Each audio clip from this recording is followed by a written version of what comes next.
in the Gauteng Education Department with the Gauteng Department officials to discuss when learning and teaching will resume at the school. The school was closed on Friday last week after a cement walkway linking two buildings collapsed, resulting in the deaths of 4 learners and the injury of more than 20 others. An investigation into the incident is currently underway. Our reporter Hasina Gori is in Vanderbilpark in the Vaal. A very good morning to you, Hasina. Has the meeting taken place between the parents and the department officials?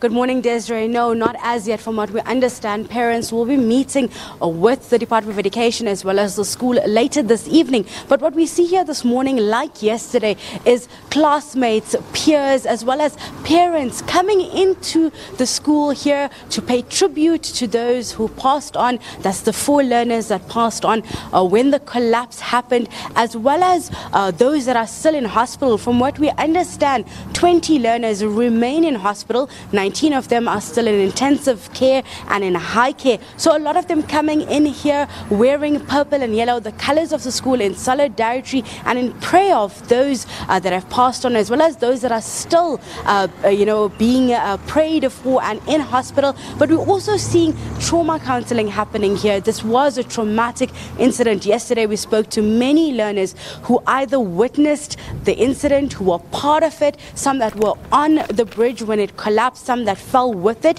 and they are still dealing with a lot of the trauma that comes with such an incident. So there's trauma counseling being given by the Department of Education as well as by private NGOs in the area that have come out to offer their services. Hasina, have we heard anything about funeral preparations?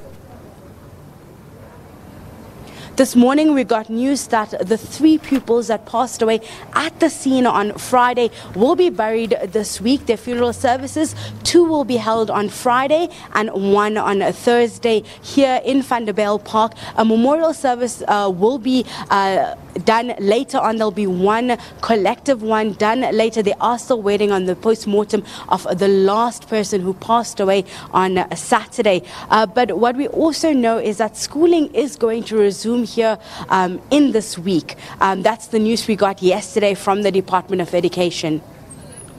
Hasina, thank you so much for covering that story for us. Hasina Gori coming to us there from Hoërskool Driehoek. Academic activities